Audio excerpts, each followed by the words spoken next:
नमस्कार सर। सत्साई भगत जी। क्या शुभ नाम है जी आप जी का? मेरा नाम रामनिवास दास है जी। रामनाथ दास जी, कहाँ से आए हैं आप?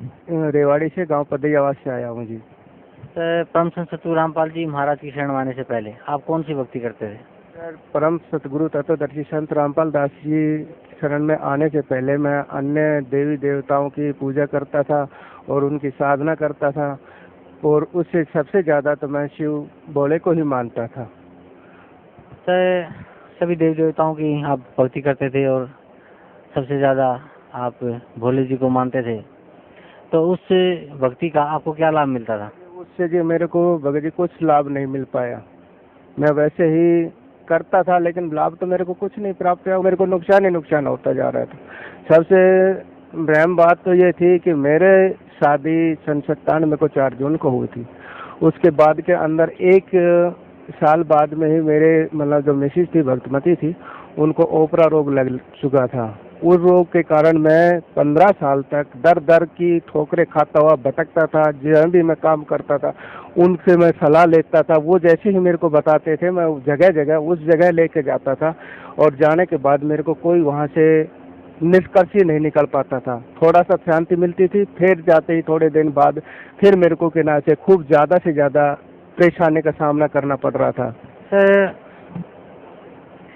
आप जो भक्ति करते थे उससे आपको वो लाभ नहीं मिला, और यहाँ तक कि आपकी जो पत्नी थी वो भूत प्रेत की समस्या से ग्रस्त हो गई, और आप 15 साल तक बता रहे हैं कि दर दर की ठोकरें खाने के बाद आपको उसका कहीं इलाज नहीं मिला। तो सर, आप परम संत सतगुरु रामपाल जी महाराज की शरण में कैसे आए? तत्वदर्शी संत रामपाल दास जी शरण के अंदर तो मैं जी आया था कि मेरा एक मामा जी है, वो यहाँ से जुड़ा हुआ था पहले ही। उनके बाद के अंदर मेरे सास और ससुर जी आए थे। उनको कहने के बाद उन्होंने मेरे को ज्ञान गंगा पुस्तक दी। ज्ञान गंगा उन्हें कहना कि बोले ऐसा है बेटे, इनको पढ़ो, और पढ़ने के बाद आप हमारे गुरु जी के सत्संग सुनो, और सत्संग सुनने के बाद आपका जो रोग लगा हुआ है ये भी ठीक हो जाएगा। उन मेरे से पहले मेरे सास और ससुर में भी ऐसा ही रोग था। उनका भी रोग यहाँ से आने से ठीक हुआ, और मेरे को भी उनको कहा गया। तो मैं को ज्ञान गंगा दी। मैंने 4-5 पृष्ठ उसके पढ़े, और पढ़ने के बाद मेरे को आलकस आने लगे। आलकस लगे, मैंने वो उसको उठा के ना अलमारी में रख दिया। अलमारी में रखने के बावजूद मैंने कुछ दिन बाद फिर मैंने पढ़ा। फिर मैं टीवी चैनल पर मेरे सास ससुर यहीं से ही सत्संग सुन के हमारे घर पे आए हुए थे। उन्होंने बोला भी ऐसा है बेटे, आप उनमें लगाओ भगत जी, सत्संग लगाओ। मगर जी सत्संग कहाँ आते हैं? बोले साधना चैनल पे लगाओ। हमने साधना चैनल पर सत्संग लगाए। परमपिता परमेश्वर सतगुरु तत्वदर्शी संत रामपाल दास जी महाराज के आए। उन्होंने दंडवत प्रणाम किया, उनके साथ साथ हमें भी दंडवत प्रणाम किया। दंडवत प्रणाम करने के बाद हम करीब महीना 1.5 महीना तक हम सत्संग सुनते रहे। सत्संग सुनने के बाद उन्होंने फिर हमें को कहा, बोलो भगत जी आप आ रहे हो? मको जी हम आएंगे, तरह देखते हैं। हम एक जगह जय बाबा झोपड़ी वालों के से हमारा तक थोड़ा सा विश्वास हो रहा है, तो यहाँ से हमारा रोग का निवारण हो जाता है तो बहुत ही बढ़िया है, वरना तो फिर हमको आना ही पड़ेगा। बोलो तो नहीं, तुम नाम मत लेना, आप सत्संग सुनने के लिए ही आ जाओ। हम यहाँ सत्संग सुनने के लिए आए, तो हम आए, सत्संग सुना। सुनने के बाद हमारे मामा जी कहने लगे दूसरे दिन जब हम सत्संग सुनने के बाद, बोले जी आप नाम दीक्षा ले लो। हमको भी ऐसा है जी, हम नाम दीक्षा कैसे ले सकते हैं? क्योंकि हम शुरू में पहले राधा स्वामी में जाते थे।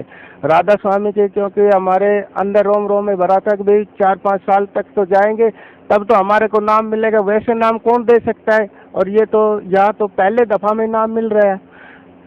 सोच लिया, तो हम कहने लगे मको भी ऐसा है जी, मैं अपने इनसे पूछ लेता हूँ, क्योंकि हमें 15-16 साल हो गए हमारी शादी को। हमने एक दफ़ा भी निश्चित फैसला एक जने से नहीं किया, क्योंकि दोनों अगर फैसला करेंगे तो उसको एक दूसरे को दोषी कोई नहीं ठहराएंगे। दोषी ठहराएंगे तो एक को ठहरा सकते हैं, बाकी दोनों को नहीं ठहराएंगे। तो इसलिए हमने कहा, तो भगत में जी कहने लगे, बोलो जी मैं तो नाम ले रही हूँ। मैं को नाम आप ही ले ले। तो मैं तो 16 साल हो गए मेरे को आपके पीछे डोलते डोलते, अगर यहाँ से नाम लेने से ही हमारे दुख का निवारण हो जाता है तो हम भी नाम ले लेते हैं। तो हम दोनों ने नाम ले लिया। नाम लेने के बावजूद यहाँ से हमारी भक्ति स्टार्ट होने शुरू होगी। हम अपने आत्मा से तो भक्ति करने लग गए, लेकिन भक्ति का तो निष्कर्ष वो निकालते हैं, परमपिता परमेश्वर ही बताएंगे कि हम सच्ची भक्ति करते हैं या झूठी भक्ति करते हैं। वो मालिक है, मालिक बताएंगे हमें। सर, परम संत सतगुरु रामपाल जी महाराज से आपने नाम उपदेश लिया, उस भक्ति का आपको क्या लाभ मिला? उस भक्ति से हमें ये लाभ हुआ सबसे पहले तो कि हम यहाँ सत्संग सुन रहे थे।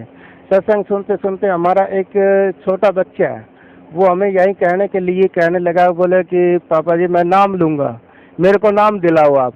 सत्संग यहाँ सुन रहा था मैं, मालिक से अरदास लगाई, मालिक अब तो इनको तो एक थोड़ा सा सत्संग सुनने दो और बाकी बाद में इनको नाम दिला देंगे। फिर भी नहीं डट पाया, बोले नहीं पापा मैं नाम लूँगा, मैं नाम लूँगा। मैं को भी ऐसा है कि सत्संग खत्म होने के बाद हम आपको नाम दिला देंगे। नाम दिलाने के बाद हमें भक्तमती से बोला, मेरे को बच्चा ये कह रहा नाम दे। बोले कोई नहीं, मालिक अगर जैसे रखेंगे वैसे रह लेंगे, अगर टूटेगा या सही रहेगा तो ये अपने आप संभालेंगे। हमने उनको नाम दिला दिया। नाम दिलाने के बावजूद फिर हमें उनका फ़ायदा यह है कि जो हमारे भक्तमती के भूतों का जो साया था उसमें भी हमें काफ़ी लाभ मिला। लाभ मिलने के बावजूद फिर मैं एक दफ़ा ऐसे ही जा रहा था, तो मेरे को 3 साल हो गए बाइक खरीदे हुए। बाइक के अंदर मैंने रिजर्वेशन में लगा दी थी, मैं पेट्रोल डलवा नहीं पाया, खुद अपनी जान के कारण करी नहीं डलवा पाया, तो रिजर्वेशन में आगे गाड़ी और आने के बावजूद के मैं एकदम से वो बंद हो गई। मैंने अपने अचानक ही कहा कि आज तक मैंने 3 साल हो गए पेट्रोल के बगैर गाड़ी कभी नहीं कर वो छोड़ी, और आज ये कैसे बंद होगी।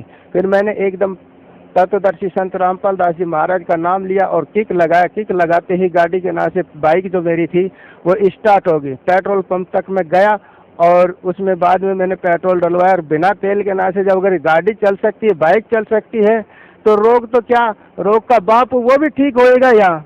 और जैसे ही मेरा कहना है उनके साथ साथ में सहयोग भी होता रहा, भक्तमती का भी सहयोग होता रहा, और हमारी धीरे धीरे भक्ति होती रही। हमें सतनाम भी यहाँ मिला, और मिलने के बावजूद हम आते हैं और सेवा भी करवाते हैं, और जैसे भी हमारे से बनती है वैसे हम जो कुछ करते हैं मालिक की अरदास लगाते हैं, और यहाँ हम आते हैं, सत्संग सुनते हैं अपने प्यार भाव से। सर, परम संत सतगुरु रामपाल जी महाराज से नाम उपदेश लेने के बाद आपको पहला लाभ तो ये मिला कि जब आपकी पत्नी का जो लाइलाज बीमारी थी, जो कहीं ठीक नहीं होती, पिछले 15 साल से आप भटक रहे थे उसके लिए, वो ठीक हुई। और दूसरा लाभ ये मिला कि आपके बच्चे ने भी परम संत सतगुरु रामपाल जी महाराज से दीक्षा प्राप्त की। तो सर, परम संत सतगुरु रामपाल जी महाराज से दीक्षा लेने के बाद आपको जो लाभ हुआ, तो भगत समाज को आप क्या संदेश देना चाहते हैं? जी सर, भगत समाज को यही संदेशा देना चाहता हूँ, जितनी हो सकती है उतने जल्दी से जल्दी आओ और यहाँ बरवाला सतलोक आश्रम के अंदर नाम दीक्षा लो और अपना भ्रम मिटाओ और भक्ति करो। और भक्ति करने से अपने ये जीवन मरण का जो रोग लगा हुआ है इस शरीर के अंदर, उस रोग से मुक्त करो। जी धन्यवाद आपका बहुत बहुत। सर।